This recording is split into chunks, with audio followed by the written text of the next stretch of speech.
Nang tingnan niya si Shen Yushu, labis itong natatakot, kimi at hindi makatingin sa kanya. May nais akong itanong sa iyo, seryosong sabi ni Liu Li. Naiintindihan ko, Ginoo, propesyonal niyang sagot. Pagkasabi nito, bigla siyang nagulat. Ano, nang maalala ang sinabi ni Liu Li? Nagiging mausisa lang ako, tanong ni Liu Li, ang mga babaeng tulad mo ba ay mas gustong manatili sa modernong panahon o sa isang tanghali maraming taon na ang nakalipas? Maingat siyang nagmasid. Nang marinig ito ni Shen Yushu, napabilog lang ang kanyang mga mata. Siyempre, sa modernong panahon, tiyak niyang sagot. Pero sa kasalukuyan, hindi lang marami akong natutunan, kundi maaari rin akong maging tulad ni na Sister Du at Peng Hao. Patuloy niya, tinuturuan nila ako. Basta't tapat ang aking saloobin, walang sinumang mamaliitin ako. Tahimik pa ring nakikinig si Liu Li sa sinasabi ni Shen Yushu. Nagbigay ng komento si Shen Yushu, pero pagkatapos kong mag-time travel pabalik sa panahong iyon, natuklasan ko na karamihan sa mga kababaihan ay walang pagkakataong makapag-aral, at napaka-konserbatibo at matigas ang ulo nila. Nang marinig ang sagot niya, tila nasiyahan si Liu Li. Nag-isip siya, kahit hindi kami magkakilala, kung hahayaan ang isang henyo na mabuhay sa maling panahon. Isang makahulugang ngiti ang sumilay sa mukha ni Liu Li. Boss, kung kailangan niyo na namang mag-business trip, nautal na sabi ni Shen Yushu. Pwede ba akong magdala ng ilang bagay mula sa modernong panahon? Tutal di. Hindi pa siya natatapos magsalita, paglingon niya ay wala na ang kanyang boss. Isang bakanting mesa na lang ang natira. Pagkatapos humingi ng opinyon, tila nakapag-isip na ng malinaw si Ginoong Liu Li. Naglakad siya ng may kumpiyansa, iniisip sa sarili, bagamat walang paraan para baguhin ang kasaysayan, limitado lang ang buhay niya. Jiset, kailangang tulungan siya sa abot ng aking makakaya. Hindi rin masasayang ang koneksyon mula sa larawang ito. Hawak ni Liu Li ang larawan sa kamay. Ang paligid ay nabalot ng mahiwagang kulay, tila naghahanda para sa isang himalang malapit ng mangyari. Jiset, tiningnan ni Liu Li ang kanyang relo. Lumalakas na naman ang kapangyarihan ng batas ng panahon. Kaya sa pagkakataong ito, sa harap niya ay isang walang katapusang umiikot na liwanag. Maaari ko kayang matukoy ng eksakto ang destinasyon. Habang tinatanong ang sarili, determinadong ipinasok ni Liu Li ang kamay doon. Matatag ang kanyang tingin. Sa isang malawak na espasyo, ang bughaw na langit at maningning na sikat ng araw ang bumabalot sa lahat. Sa gitna ng lupa ay may isang napakalaking puno, at sa ilalim ng lilim nito ay may isang anino. Ang larawan sa isip ni Liu Li, isang itim at puting larawan niya na nakahiga sa damuhan, sa tabi niya ay isang maliit na babae na maisuot na malapad na sombrero na kulay kayumanggi. Mula sa gilid, makikilala siyang isang dalagang maraming iniisip, na marahang bumuntong hininga. Sa ilalim ng mainit na sikat ng araw, sa isang malaking mansyon, umalingaw ang mga sigaw na hindi kaaya-ayang pakinggan. Walang hiya. Tingnan mo ang suot mo. Ilang araw ka lang nag-aral sa labas, nakalimutan mo na ba ang apelyido mo? Sumama ka agad sa akin para humingi ng tawad kay Yaong Master Du. Bilis! Talagang hindi ko na maintindihan. Palakas ng palakas ang sigaw ng matandang lalaki, Master Kong. Ang matandang babae sa tabi niya ay sinubukang pakalmahin siya, ngunit hindi nagtagumpay. Hindi ako nag-aral para dito, sagot ng dalagang Kong Manhe, kaharap niya. Ano nang sinabi mo? Lakasan mo. Pataas ng pataas ang init ng ulo ng ama. Sabi ko, lumaki na ako, nagbasa ng maraming libro, hindi para maging palamuti lang sa isang inayos na kasal, matapang na sagot ng dalaga. Natigilan ng ama habang tinitingnan ang anak. Lalong sumidhi ang galit niya, at mas naging masakit ang kanyang mga salita. Walang hiya. Ang pamilyang Kong natin ay isang marangal na pamilya. Paano tayo nagkaroon ng isang baliw na sumisigaw sa nakatatanda? Ang lahat ng iyong asal ay natutunan mo sa tiyan ng aso, tama ba, bastos na bata? Doon lamang narinig ang mahinang boses ng ina na pumipigil sa gitna ng walang tigil na sigawan. Tama na, tama na. Kayong mag-ama, kumalma muna kayo. Maupo muna tayo at mag-usap. Sa ibang espasyo, isang bolang nagniningning na parang bumbilya ang nagpapalabas ng lahat ng kaganapan sa mansyon. Ano ang masama kay Yaong Master Du? Hindi siya kinakapos sa pera at posisyon. Sa tingin mo ba, karapat-dapat ka talaga sa kanya? Isa kang bastos na batang walang utak. Hindi tumitigil ang mga panlalait. Oo, hindi ko inaasahan na pangisi si Liu Li. Sa pagkakaalala ko, isa siyang mahinahong estudyante, pero may ganito pala siyang ibang panig. Agad na nagpakita ng interes si Liu Li. Talagang nagbibigay ito sa akin ng enerhiya. Unti-unting naipon ang enerhiya.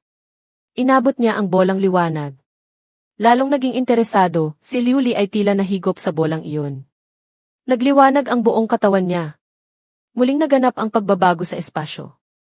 Sa isang lumang bayan, tumuntong si Liuli sa isang aspaltadong daan. Dahan-dahan siyang huminga para damhin ang hangin sa paligid. Nandito na naman ako, sabi niya. Kahit na sinaunang panahon ito, pamilyar ang pakiramdam sa lahat ng dako. Dahan-dahan siyang naglakad, biglang huminto nang makita ang isang pamilyar na anino. Siya nga, malabo niyang nakilala. Hindi maaaring nagkataon lang ito, naisip niya. Sa sandaling iyon, ang dalaga, Kong Manhe, ay naglalakad sa gitna ng maraming tao, malungkot na bumuntong hininga. Hindi ko na naman siya makikita ngayon. Nahalughog ko na ang buong Shanghai, pero wala pa ring taong tulad niya. Umalis na kaya siya rito, bigo niyang naisip. Saan kaya siya nanggaling, ang mabait na lalaking iyon? Sa pag-iisip nito, muling sumidhi ang galit sa kanya. Kung may tapang ka, huwag kang magpapakita sa akin. Kung hindi, ako mismo di. Kinuyom ng dalaga ang kanyang mga kamay.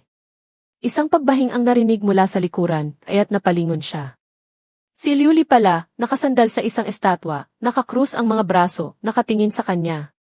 Ang pagsasalita ng masama sa likod ng iba ay hindi gawain ng isang disenteng dalaga, binibining Kong. Hindi makapaniwala si Kong Manhe sa kanyang nakikita, gulat na gulat ang mukha. Ikaw si Di. Umiti lang si Liuli sa kanya. Ang mga mata ni Kong Manhe ay tila puno ng maraming damdamin. Ah! Isang malakas na sigaw ng tuwa ang umalingaw-ngaw. Sa ilalim ng romantikong takip silim, nagsalita si Kong Manhe, sino ka ba talaga? Pareho silang nakasandal sa barandilya ng tulay, nag-uusap. Palagi kong nararamdaman na hindi ka ordinaryong tao, patuloy niya. Yes, sagot ni Liuli, nakatingin sa malayo. Kung gayon, formal kong ipakikilala ang aking sarili. Nagpitik siya ng daliri. Naramdaman ni Kong Manhe na parang yumanig ang buong katawan niya. Agad na nagbago ang espasyo.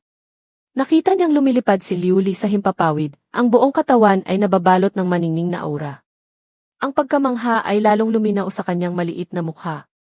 Sa ilalim ng nakasisilaw na liwanag, dahan-dahan siyang nagpakilala, ako ay isang time merchant, mula sa ibang dimensyon. Ang pangalan ko ay Liuli. Napamulagat na lang si Kong Manhe habang nakikinig. Hinihintay mo raw ako, kalmadong pahayag niya sa harap ng hindi makapagsalitang si Kong Manhe. Sa ilalim ng kalangitang puno ng gininto ang sikat ng araw, nag-aalangang nagtanong si Kong Manhe kay Liuli, time merchant. Marunong ka ba talaga ng mahika? Hinahangin ng malakas na hangin ang buhok ni Liuli. Tumingala siya sa langit, ipinatong ang kamay sa barandilya ng tulay, at dahan-dahang ipinaliwanag, hindi mahika, kundi pagkontrol sa oras. Ipinikit ni Liuli ang kanyang mga mata at marahang nagpatuloy, kaya kong maglakbay sa iba't ibang dimensyon, kontrolin ang oras, at ang haba ng buhay ng tao. Nang marinig ito ni Kong Manhe, namilog ang mga mata niya sa pagkamangha. Oh! Lumingon siya kay Liuli at muling nagtanong, ha? Pagkontrol sa oras? Haba ng buhay? Tumango rin si Liuli at masayang sumagot. Hindi pa rin makapaniwala si Kong Manhe sa sinabi niya. Nambobola ka ba? Isa ka bang salamangkero? Sa harap ng sunod-sunod na tanong, lumingon si Liuli sa dalaga. Nanahimik siya saglit pagkatapos ay ngumiti. Marahan siyang nagtanong muli sa lamangkero. Sigurado ka ba riyan? Tumalikod si Kong Manhe, tila may malalim na iniisip, parang isang seryosong bagay. Muling tumahimik ang paligid.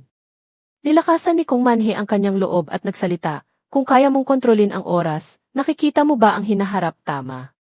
Kaya, nakikita mo ba ang aking hinaharap tama? Puno ng pag-asa ang kanyang mga mata habang lumingon siya kay Liuli. Ito ba ang itsurang lagi kong inaasahan? Sa tanong ng dalaga, tiningnan siya ni Liuli na may bahid ng lungkot sa mukha. Tinitigan siya ng mabuti ni Kong Manhe. Seryoso ring tumingin si Liuli sa kanya.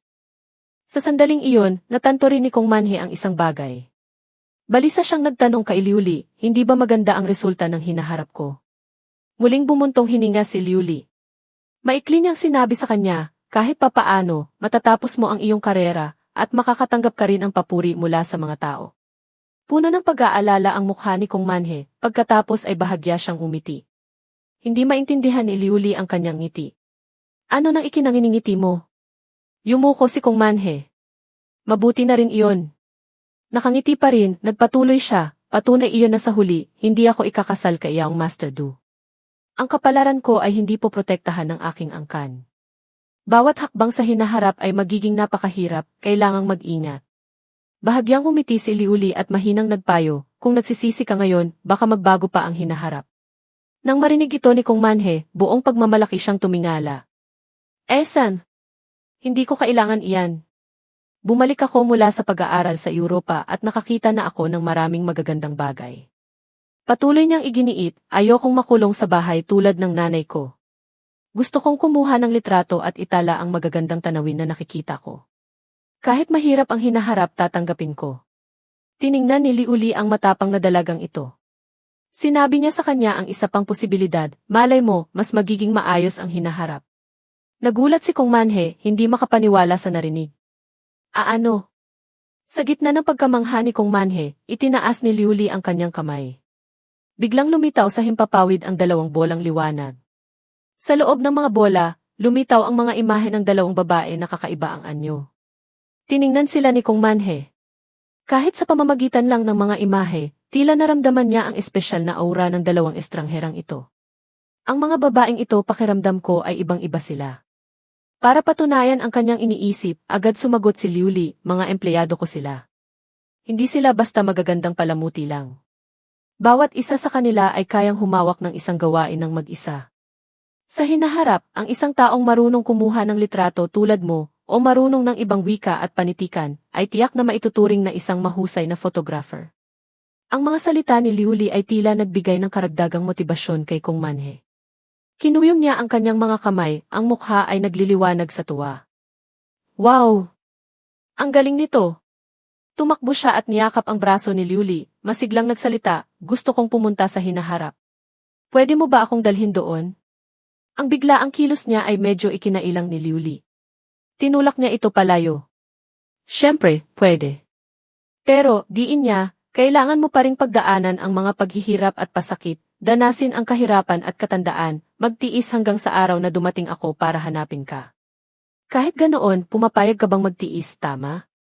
Hindi na nag-isip si Kong Manhe at agad na seryosong sumagot, opo, pumapayag ako. Ang kanyang determinadong saloobin ay bahagyang ikinagulat ni Liuli. Hindi mo na ba pag-iisipan pang mabuti? Tutal, ang susunod na daan. Hindi pinatapos ni Kong Manhe si Liuli. Pinutol niya ito ng isang boses na puno ng determinasyon, sa halip na maging isang manika sa isang greenhouse, na ang buong buhay ay kinokontrol ng iba, mas pipiliin kong harapin ang baku-bakong daan sa hinaharap ng mag-isa. Nais kong maging isang matatag na puno na walang kapantay. Lalo na di. Tumingala siya sa langit, ang kanyang mukha ay tila lalong nagningning. Kalmadong nagpatuloy, nabasa ko na ang mga lihim ng langit, hindi ba? Umiti siya habang tinitingnan si Kong Manhe, medyo nakakaramdam ng swerte. Mabuti na lang at may sapat siyang tapang, kung hindi, talagang mababago na ang kasaysayan. Masyadong mapanganib. Biglang nagbago ang ekspresyon ng kanyang mukha, na parang may naramdamang kakaiba. Mabilis na nagpasya si Liuli, ang ganitong uri ng paggalaw mula ito sa paggalaw ng batas ng panahon. Kumunot ang kanyang noo, puno ng pag-aalala. Posible kayang ang paglitaw ko ay nakakaapekto pa rin sa pag-unlad ng kasaysayan. Sa tahanan ng pamilyang Kong, isang litrato ni Kong Manhe ang nakahandusa sa gitna ng bakuran. Chong! Nagkalat ang mga nabasag na gamit. Galit na galit si Master Kong, isang kamay ang nakaturo kay Kong Manhe, sumisigaw, salot. Tingnan mo itong itsura mo. Tingnan mo ang mga bagay na ito. Ibinigay ko sa iyo ang kamera para sirain mo at nang bastos na iyon ang danga ng ating pamilya, tama ba? Nakaluhod si Kong Manhe sa batong sahig, nakayuko. Tumutol siya sa kanyang ama, hindi siya. Nagulat si Master Kong na ipinagtanggol pa niya ito. Tinanong niya, ano nang sinabi mo? Galit na sumigaw si Kong Manhe, sabi ko, hindi siya bastos. Nag-aalab ang galit ni Master Kong. Yumuko siya, itinuro ang mukha ng anak, nagingit-ngit ang mga ngipin sa galit, tingnan mo ang sinasabi mo. Sa harap ng mga nakatatanda, hindi ka man lang nahihiya. Hindi ko sana dapat pinakasalan ang nanay mo para ipanganak ka. Seryoso niyang tiningnan ang anak. Mula pa noon, ang kasal ay laging desisyon ng mga magulang at matchmaker. Ngayon, tingnan mo. Nakapikit si Kong Manhe habang pinapakinggan ang paninisi ng ama. Kitang-kita ni Young Master Du na kasama mo ang isang lalaki na kumukuha ng litrato sa tabi ng ilog. Kahit wala siyang sinabi, saan ko ilalagay ang mukha ng pamilyang Kong? Biglang may malakas na tunog ang pumutol sa usapan ng mag-ama. Tama na. Huwag na kayong mag-iskandalo. Hindi maganda kung maririnig ng iba. Sunod-sunod na nagsalita ang tatlong nakatatandang miyembro ng angkan, elders, pinapagalitan si Kong Manhe. Sabi ng isa, matagal ko nang sinabi na hindi dapat payagang mag-aral ang mga babae. Magkakaroon sila ng ambisyon at lalaban. Sumunod ang elder na nakasuot ng berdeng damit, naku, ito talaga ang kasawian ng pamilya, kasawian ng angkan. Nagmungkahi ang ikatlong elder, mas mabuti pang ibalik na siya agad sa nayon para maturuan mismo ng mga elder. Sa sandaling iyon, mula sa labas ng tarangkahan, dalawang lalaki ang kalmadong pumasok. Hindi tulad ng iba roon, nakasuot sila ng kakaibang kanluraning damit. Ang mas matandang lalaki, second master Kong, nakapamulsa ang kamay, ay nagsalita, mga elder, bakit kayo galit na galit? Ang mas batang lalaki, kung yung tao, ay tumingin kay Kong Manhe at nagtanong, pinsan, bakit ka nakaluhod dyan? Nang marinig ang pamilyar na boses, lumingon si Kong Manhe at sumagot, yung tao. Lumapit ang lalaking naka-vest, second master Kong, at inakbayan si master Kong. Kuya, hindi ba't sinabi ko na? Gaano man kalaki ang problema, bakit kailangang abalahin pa ang mga elder? Ibinulong niya sa tainga ni Master Kong, kung magagalit sila sa iyo, ikaw ang mananagot. Ang mga sinabi niya, second Master Kong, ay lalong ikinagalit ng mga elder. Ikaw na suwail na anak. Nangahas ka pang magbigay ng mapanuyang komento rito. Lahat ito dahil sa sinabi mong mag-aral sa ibang bansa para pagsilbihan ang bayan, palawakin ang pananaw. Tingnan mo ngayon kung ano na ang nangyari sa batang ito, na humaling na. Isang elder ang nanlilisik ang mga mata at sumigaw, nakalimutan na niya ang lahat ng batas ng mga ninuno. Ang ganitong uri ng tao, pagkatapos mamatay, paano niya haharapin ang mga ninuno? Agad na tumutol ang lalaking naka-vest, second master Kong, anong panahon na ngayon? Masyado nang makaluma ang pag-iisip ninyo. Ang elder na nakasuot ng berdeng damit ay hindi napigilan ang galit, itinuro siya, second master Kong, at sumigaw, bastos. Suwail na anak, nangahas kang linlangin ang lahat dito. Pagkatapos ay lumingon siya kay Master Kong at nagsalita, bilang pinuno ng angkan, dapat mong linawin ang iyong paninindigan. Ipinikit ni Master Kong ang kanyang mga mata, dumilim ang mukha, at nagsalita, sumasang-ayon ako sa opinyon ng mga elder. Hindi maaaring lapastanganin ang mga tuntunin ng pamilya. Hindi na nakatiis si Kong Manhe. Tumayo siya at nakipagtalo sa kanyang ama. Itay, hindi na ito ang lumang dinastya. At walang batas na nagsasabing hindi pwedeng magpakuha ng litrato ang mga babae kasama ang iba. Pak! Isang malakas na sampal mula kay Master Kong ang tumama sa kanya, na naging dahilan upang matumba siya. Natigilan si Kong Manhe. Hindi niya kailanman inisip na sasaktan siya ng kanyang ama. Patuloy na sumigaw si Master Kong, tanga. Mangmang na hindi magising.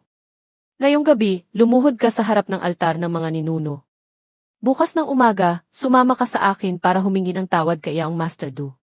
Lumingon si Kong Manhe, tiningnan ang kanyang ama. Muli niyang piniling labanan ang kanyang kapalaran. Sumigaw siya, huwag mo nang lokohin ang sarili mo, itay. Gusto kong kanselahin ang kasal kay Yaong Master Du. Gusto ko ring magbukas ng paaralan para sa mga babae. Dapat ding respetuhin ang mga kababaihan. Ang mga salitang binitiwan ng kanyang anak ay hindi napigilan ni Master Kong. Muli niyang itinaas ang kamay para saktan siya. CJ! Papatayin kita ngayon, salot ka. Hindi pa man bumababa ang kamay niya, may pumigil na rito. Biglang lumitaw si Liuli, hinawakan ang pulso ni Master Kong, na labis nitong ikinagulat. Tumingala rin si Kong Manhe na mangha. Liuli. Sumagot si Liuli na may naniningkit na mga mata, naku, hindi ko na talaga kayang panoorin pa ito. Pinagpapawisan ang mukha ni Master Kong. Sunod-sunod ang mga tanong sa kanyang isip. Ang taong ito kailan pa? Teka, siya ba ang nasa litrato? Hindi lang ang mag-amang Kong Manhe ang nabigla, kundi pati na rin ang lahat ng naroroon ay napamulagat sa paglitao ni Liuli. May bakas ng galit sa mga mata ni Liuli. Hindi makapaniwala si Master Kong. Sa kabila ng malusob niyang pangangatawan, napakabulok pala ng kanyang utak. Lalong lumamig ang boses ni Liuli. Sa halip na maging isang nabubulok na bangkay, mas mabuti pang ibigay mo sa akin ang iyong haba ng buhay para makatulong sa mga tao. Ang mga salitang binitiwan niya ay labis na ikinatakot ni Master Kong. Si Kong Manhe, na nakaluhod, ay nagulantang nang marinig ito. Tumingala siya at nagmakaawa, "Teka, Liu Li, huwag." Ngunit walang makapigil sa galit sa kanyang puso. "Damhin mo ang pagkabulok." Itinaas ni Liu Li ang isang kamay at ginamit ang kanyang kapangyarihan. Mga nagniningning na bilog ang pumulupot sa katawan ni Master Kong, palutang. Sa isang tabi, itinaas ni Kong Manhe ang kamay, nais hawakan ang katawan ng kanyang ama na lumulutang. Sumigaw siya sa takot, "Huwag!" Sa loob ng vortex ng panahon, unti-unting tumatanda ang katawan ni Master Kong. Walang buhay ang mga mata, kulubot ang mukha. Ang tatlong elder na nakasaksi nito ay hindi maiwasang mabigla. Patuloy na ginamit ni Liu Li ang kanyang kapangyarihan, ang mukha ay nagpapakita ng galit. Sina Kong yung tao, Kong Manhe, at pati na ang kanyang second uncle, second Master Kong, ay hindi maiwasang pagpawisan sa gulat. Unti-unting tumagilid pa atras ang katawan ni Master Kong. Sumigaw si Kong Manhe sa sakit, "Itay!" Isang nakasisilaw na liwanag ng mahika ang bumalot sa buong tahanan ng pamilyang Kong. Sa wakas, nawala ang liwanag.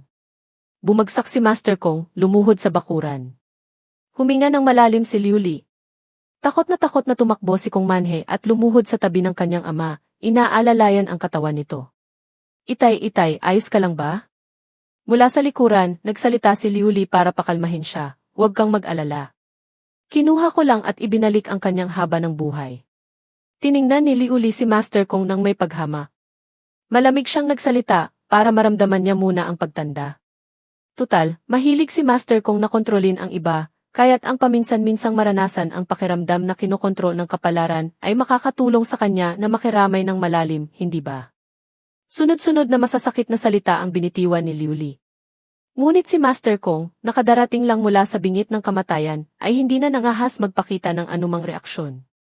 Ang kanyang mukha, na dati puno ng galit, ngayon ay puno na lang ng takot. Tumutulo ang pawis sa kanyang mukha, takot na takot siyang tumingin kay Liu Li, nanginginig na nagsabi, Demonyo, demonyo." Isang boses ang narinig mula sa likuran.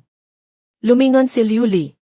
Ang lalaking nakaitim na vest pala, ang second uncle, second Master Kong, ni Kong Manhe. Kalmado siyang nagsalita kay Liu Li, bagamat medyo konserbatibo at tradisyonal ang kuya ko, ako naman ay bukas ang isip. Patuloy ang kanyang boses, sa simula pa lang, suportado ko na ang pamangkin kong lumabas para palawakin ang kanyang pananaw. Siyempre, suportado ko rin ang desisyon niyang hindi magpakasal, o kahit man lang hindi basta-basta magpakasal. Tumingala siya, buong kumpiyansang ipinahayag ang kanyang pananaw. Basta't magsalita ang pamangkin ko, anumang eksibisyon o pag-aaral, tutulungan ko siya ng buong puso. Hindi kailanman inisip ni Kong Manhe na may susuporta sa kanya mula sa kanyang angkan. Hindi niya maiwasang mabigla sa narinig. Hindi niya napigilang masabi, second uncle.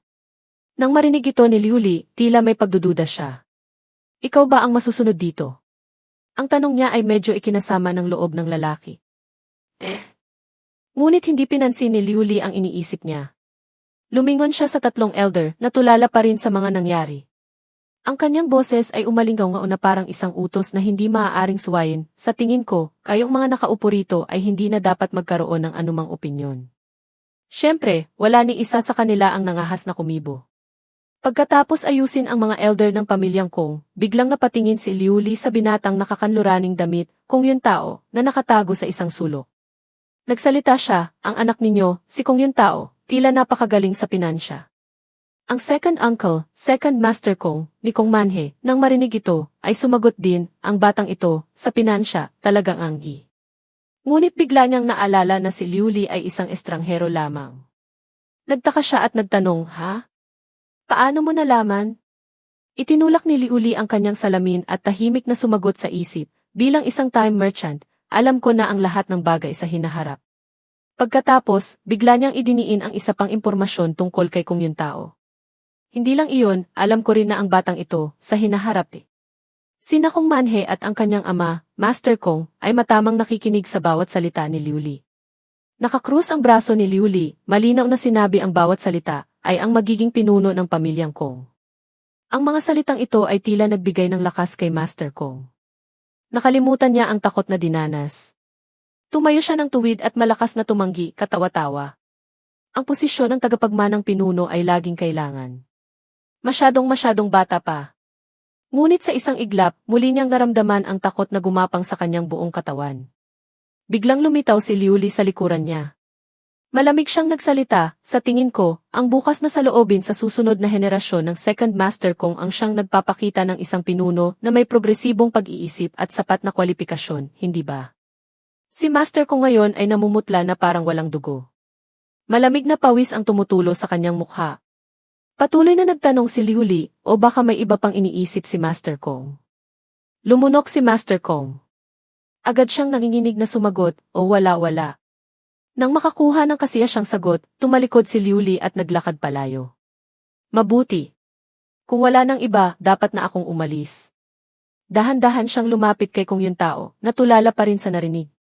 Tinapik ni Liuli ang balikat ni Kong Yuntao at mumiti ng malapad. Kung gayon, magkita tayo pagkatapos ng 100 taon, ha? Lalong nalito ang mukha ni Kong Yuntao. Nautal siyang nagsalita, 100 taon? Nagkunwaring aalis na si Liuli, habang si Kong Yuntao sa likuran ay nakatitig pa rin sa kanya ng may pagtataka. Nasiyahan siya sa kanyang ginawa, nag-iisip. Bagamat medyo nabago ko na naman ang kasaysayan.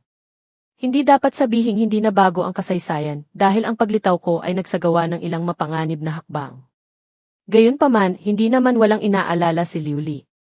Tumingin siya kay Kong Yuntao, iniisip, ngunit ang mga pagbabagong ito sa panahong ito si Kong Yuntao, bilang hinaharap na pinuno ng pamilyang Kong, matatanggap kaya niya ito. Isang maagang umaga na maihamog sa lungsod sa panahon ni Kong Manhe. Si Liuli ay abala sa kanyang mga iniisip. Lumipas na ang 15 taon mula nang manatili ako rito. Sa pamamagitan ng husay ni Manhe, parami ng parami ang mga litratong naitatabi. Kring, kring, kring. Si Liuli ay kaswal na nagbibisikleta. Habang nagpepedal, pinag-iisipan niya ang mga araw na ginugol niya rito. Unti-unti kong natutuklasan na kung hindi magbabago ang pangunahing daloy ng kasaysayan, ang aking pag-angkop sa panahong ito ay lalong tumataas. Minsan lang, namimiss ko pa rin ng kaunti ang mataas na teknolohiya. Biglang, isang paalala mula sa boses ni Kong Manhe sa likuran ang nagpabalik sa kanya sa kasalukuyan. Ginoo, kailangan nating bilisan. Mahuhuli na tayo. Totoo nga, ang mahalagang bagay ngayon ay ihatid si Binibining Kong sa paaralan sa tamang oras. Yumuko siya at nagpedal ng mabilis, bit-bit si Kong Manhe. Lesi. Mabilis na umandar ang bisikleta, hinahangin ang buhok ni Binibining Kong. Nagpatuloy siya, ngayon, medyo mahuhuli ako ng uwi. Gusto mo bang sumama sa akin? Si Liuli, habang nagingit-ngit ang ngipin sa pagpedal, ay sumagot, hindi na, hihintayin na lang kita sa labas. Kahit pagod, sa kanyang puso, nasiyahan siya sa ginawa niya para kay Kong Manhe. Mula nang magsimulang mag-iwan ng baka sa labas, hanggang sa kasalukuyan, nagawa na niyang baguhin ang kapalaran ng isang tao.